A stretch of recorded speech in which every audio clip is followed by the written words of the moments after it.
Salam, selamat pagi bagi kita semuanya, Bapak Ibu dan saudara yang dikasihi oleh Tuhan. Apa kabar hari ini? Kita berharap ya semua dalam sukacita yang besar, walaupun mungkin banyak hal-hal yang terjadi dalam hidup kita. Kita percaya bahwa Tuhan memimpin kita semuanya. Tuhan menolong kita semuanya. Kita pada saat ini akan merenungkan firman Tuhan. Kemarin kita merenungkan firman Tuhan di Yeskiel. Jadi kita terus berurutan di dalam perenungan ini. Yeskiel 18 kemarin, dan sekarang kita ada di dalam Yeskiel pasal 19. Saya akan membacakan firman Tuhan pada pagi hari ini. Bapak, Ibu, dan saudara semuanya akan juga membaca ya dari dalam hati masing-masing. Ratapan tentang Raja Israel. Hai, ucapkanlah suatu ratapan mengenai Raja Israel. Dan katakanlah begini, betapa ibumu menjadi seekor singa betina, di antara singa-singa ia berbaring, di antara singa-singa muda, dan menyusui anak-anaknya. Ia membesarkan seekor dari anak-anaknya sehingga menjadi singa muda. Ia belajar menerkam, malah manusia ditelannya. Bangsa-bangsa menyerukan, singa mengamuk, akhirnya ia terjebak dalam pelubang mereka. Mereka mengelikir dia dan menggiringnya ke Mesir. Sesudah induk singa menyadari bahwa usahanya gagal dan pengharapannya hilang lenyap, ia mengambil anaknya yang lain dan membesarkannya menjadi singa muda. Anaknya ini berjalan di antara kawanan singa. Ia menjadi seekor singa muda. Ia belajar menekam, malah manusia ditelannya. Ia merusak puri-puri mereka dan menumpas kota-kotanya. Bumi serta segala isinya diam ketakutan mendengar suara aumnya. Maka bangsa-bangsa bangkit melawan dia dari daerah-daerah sekelilingnya. Mereka memasang jaring untuk menangkapnya dan menjebaknya dalam pelubang. Ia dikurung dalam kandang sambil dikelikir, dibawa ke hadapan Raja Babil dan dimasukkan dalam penjara supaya suaranya jangan kedengaran lagi di atas gunung-gunung Israel. Ya, sampai di sini dulu pembacaan firman Tuhan kita hari ini.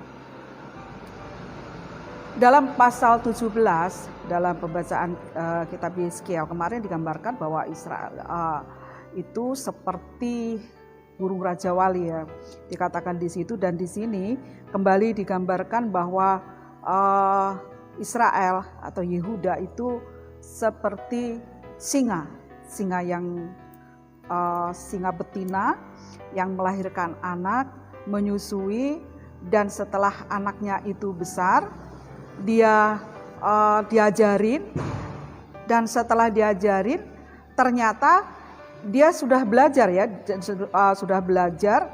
dan dia malah menerkam manusia. Ini yang terjadi di dalam Yehuda ya.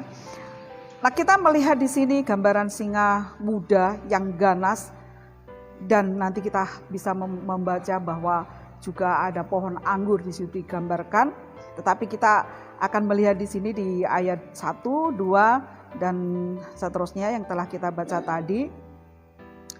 Bahwa Yeskiel di sini menggambarkan bangsa Yehuda, yaitu suku Yehuda, itu seperti singa.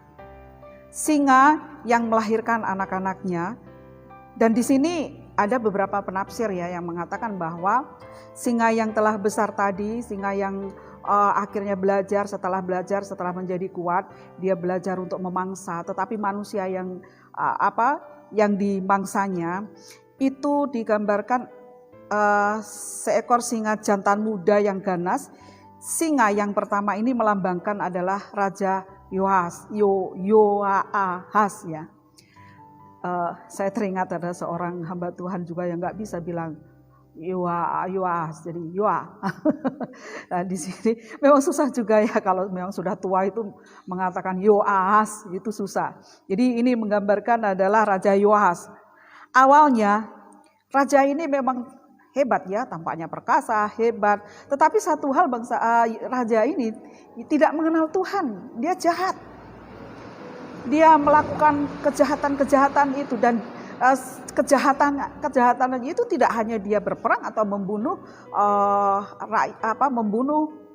bangsa-bangsa lain atau melakukan hal kejahatan, menipu dan sebagainya, tidak, tetapi dia juga jauh daripada Tuhan. Dia menjauhkan diri dari Tuhan, tidak seperti Raja Salomo atau Raja Yehuda, Raja Daud yang dekat sama Tuhan. Mereka mencari Tuhan, tetapi Yoahas ini jauh daripada Tuhan. Nah, ini digambarkan dia adalah singa yang dia memangsa manusia.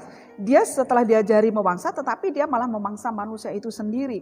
Nah, inilah kejahatan. Tetapi di dalam kejahatan itu merasa bangga, merasa hebat Raja Yoahas ini, sehingga dikatakan tadi bangsa-bangsa melawan dia ya. Kita lihat kembali di ayat yang ke-4. Bangsa-bangsa menyerukan, singa mengamuk. Akhirnya ia terjebak dalam lubang mereka. Mereka mengelikir dia dan menggiringnya ke Mesir.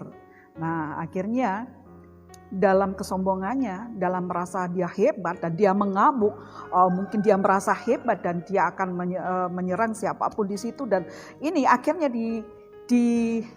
dilihat oleh bangsa Mesir, ya dikatakan di sini adalah bangsa Mesir giringnya, mengelikir itu merantai dan menggiringnya ke Mesir. Nah, ini menjadi tawan dan akhirnya Yoahas mati di Mesir ya. Kita tidak bisa membaca lagi atau riwayat selanjutnya bagaimana Yoahas, tapi yang pastinya bahwa dia ada di Mesir dan akhirnya pastilah dia juga mati di Mesir di sana. Nah, setelah itu ayat 5 dikatakan bahwa sesudah induk singa menyadari bahwa usahanya gagal dan pengharapannya hilang lenyap, ia mengambil anaknya yang lain dan membesarkannya juga menjadi singa muda. Jadi setelah gagal, yaitu Yoahas itu gagal oleh karena kejahatannya tadi, maka dia mengambil lagi anaknya yang tadi kan anak-anaknya itu disusui. Lah, anaknya ini berjalan-jalan di antara kawanan singa. Ia menjadi seekor singa muda, ia belajar menerkam, malah manusia ditelannya. Jadi sama dengan yang dilakukan oleh Yoahas tadi. Dia menerkam dan malah manusia juga yang diterkamnya. Nah, kita belajar dari sini dengan tampilan seekor muda yang lain yang tidak kalah ganas, yaitu yang digambarkan tadi. Itu singa ini melambangkan Raja Yoyakin, yaitu sesudah Yoahas itu. Kalau kita baca di dalam Raja-Raja ya, cerita di situ bahwa dikatakan setelah Raja Yoahas itu adalah digantikan oleh Yoyakim, saudara dari Yoahas. Tetapi perbuatan dari Yoyakim ini sama persis dengan Yoahas yang tidak mengenal Allah, bahkan juga jahat seperti Yoahas. Yoyakim tidak belajar dari Yoahas yang telah gagal karena kejahatannya. Karena dia tidak mengenal Allah juga, dia memberontak kepada Allah. Dia tidak belajar dari situ, yang akhirnya bahwa Yoahas itu dihukum ya. Dan dia kalah, yaitu dikalahkan oleh Mesir tadi, dia ditawan di Mesir. Dia tidak belajar dari situ, bahkan dia juga melakukan kejahatan persis seperti yang dilakukan oleh Yoahas. Nah, kita melihat di dalam ayat 5 dan 9 kembali di ayat 5. Tadi yang sudah kita bacakan ayat 6 ya, ayat 7 kita baca. Ia merusak puri-puri mereka dan menumpas kota-kotanya. Bumi serta segala isinya diam ketakutan mendengar suara awamnya. Maka bangsa-bangsa bangkit melawan dia dari daerah sekelilingnya. Mereka memangsa jaring untuk menangkapnya dan menjebaknya dalam pelubang. Ia dikurung dalam kandang sambil dikelikir dibawa ke hadapan Raja Babel dan dimasukkan dalam penjara supaya suaranya jangan kedengaran lagi di atas gunung-gunung Israel. Ini kan menggambarkan bahwa Yoyakin itu ya sombong, mungkin istilahnya dia kesombongannya itu didengar oleh semua bangsa-bangsa dan dia berpikir bahwa dengan dia mengaum, istilahnya mengatakan bahwa kesombongan memperlihatkan kesombongannya tadi, mungkin orang akan ketakutan, mungkin bangsa-bangsa lain akan ketakutan. Tetapi di sini Tuhan membangkitkan yaitu bangsa Babel untuk menawan Yoyakin. Dia ditawan dan dibawa ke Babel. Wah, ini kan ya juga kegagalan yang kedua yang dilakukan oleh Yehuda, seorang ibu yang istilahnya mengharapkan anak-anaknya bisa berhasil. Tetapi kedua yaitu raja tadi tidak berhasil karena dia melakukan kejahatan. Dia meninggalkan Tuhan. Dia tidak mengingat lagi perjanjian yang dilakukan oleh nenek moyangnya dengan Tuhan. Dia tidak melihat lagi bagaimana pertolongan Tuhan kepada bangsanya dulu, kepada nenek moyangnya. Tetapi dia malah melakukan jauh dari Tuhan dan dia melakukan kejahatan-kejahatan itu. Dia malah merusik puri-purinya tadi. Nah ini kan supaya menggambarkan bahwa Yoyakin ini lebih jahat lagi. Nah kita akan membaca kembali di sini ayat yang ke-10. Ibumu seperti pohon anggur dalam kebun anggur yang tertanam dekat air, berbuah dan berjabang karena air yang berlimpah-limpah. Padanya tumbuh suatu cabang yang kuat yang menjadi tongkat kerajaan. Ia menjulang tinggi di antara cabang-cabangnya yang rapat dan menjadi kentara karena tingginya dan karena rantingnya yang banyak. Tetapi ia tercabut di dalam kemarahan dan dilemparkan ke bumi angin timur, membuatnya layu kering. Buahnya disentakkan cabang yang kuat menjadi layu kering dan api menghabiskannya. Dan sekarang ia tertanam di padang gurun, di tanah yang kering dan haus akan air. Maka keluarlah api dari cabangnya yang memakan habis ranting dan buahnya. Sehingga tiada lagi padanya cabang yang kuat dan tiada tongkat kerajaan. Ini adalah ratapan dan sudah menjadi ratapan. Jadi ini memang ya sudah terjadi. Nah ini menggambarkan bahwa dalam pemerintahan Sedekia ya akhirnya Sedekia ditawan di Babel dan mulai dari situlah kerajaan Israel itu hancur. Dan memang hancur, sungguh-sungguh hancur. Kenapa kerajaan Israel bisa hancur? Ya karena mereka raja-raja ini tidak taat kepada Tuhan. Dia memberontak. Banyak yang sudah menasihati, para tua-tua dalam kerajaan itu sudah menasihati. Para nabi yang diutus oleh Tuhan juga menasihati. Tetapi mereka tidak mendengarkan nasihat itu. Bahkan di dalam kitab Yehezkiel ini, Yehezkiel itu menasihati para raja-raja ini, tetapi Sedekia secara khusus tidak mau mendengarkan dan dia mendapat hukuman dan akhirnya kerajaan itu hancur. Bapak, Ibu dan saudara kasih dalam Tuhan, ini suatu ratapan yang sungguh sedih ya, menyedihkan. Karena apa? Ini benar-benar terjadi dan sudah terjadi dan tidak ada lagi istilah kerajaan itu sendiri akhirnya ada di sana dan kerajaan ini benar-benar hancur. Yang kita perlu pelajari pada saat ini adalah kesombongan itu akan membawa kehancuran.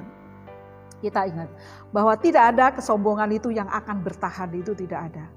Kesombongan itu akan membawa kehancuran. Apa sih yang membuat orang itu sombong?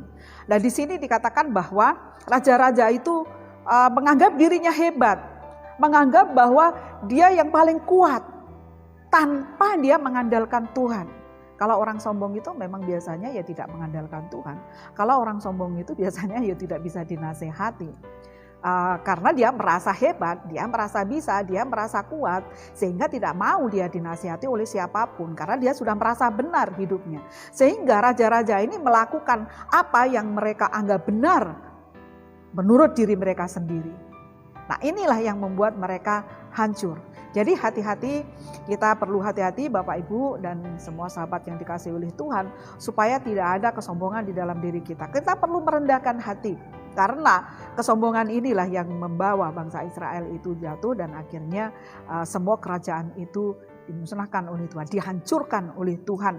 Dan Tuhan sendiri, Tuhan bisa memakai bangsa-bangsa lain untuk menghancurkan bangsa Israel oleh karena kesombongan ini. Nah, kita bersyukur pada pagi hari ini, oleh karena firman Tuhan ini kita belajar untuk merendahkan hati di hadapan Tuhan, supaya kita ini tidak sombong, dan kita terus merendahkan hati di hadapan Tuhan dan mengandalkan Tuhan. Itu yang terpenting dalam kehidupan kita harus mengandalkan Tuhan. Sehebat apapun kita harus tetap mengandalkan Tuhan. Kalau kita mempunyai kelebihan, jangan pernah kita berkata bahwa saya sudah bisa semuanya. Kita harus tetap mengandalkan Tuhan. Karena kalau kita bisa, itu bukan karena kekuatan kita. Bukan karena kita yang hebat, tetapi Tuhan yang membuat semuanya itu. Dan ingat juga para pemimpin, jangan sampai untuk memuaskan diri sendiri tidak mengingat rakyat atau tidak mengingat yang dipimpinnya. Sehingga hanya untuk dirinya sendiri, untuk kepentingannya sendiri. Sehingga mengabaikan rakyat atau mengabaikan yang dipimpin. Maka Tuhan akan bertindak dan hukuman itu pasti akan terjadi. Dan ini juga menyengsarakan yang kita pimpin. Ada dua hal yang perlu kita pelajari di sini, bahwa kita tetap harus merendahkan hati kita di hadapan Tuhan apapun kelebihan kita, dan yang kedua kita tetap mengandalkan Tuhan dalam kehidupan kita. Sehebat apapun kita tetap mengandalkan Tuhan. Dan mari pada saat ini kita membawa segala beban pergumulan kita kepada Tuhan. Pasti Tuhan akan menolong kita dengan kita kerendahan hati, merendahkan hati kita di hadapan Tuhan. Pasti Tuhan akan membawa kita dalam kemenangan dan Tuhan memberi jalan keluar setiap masalah yang kita hadapi.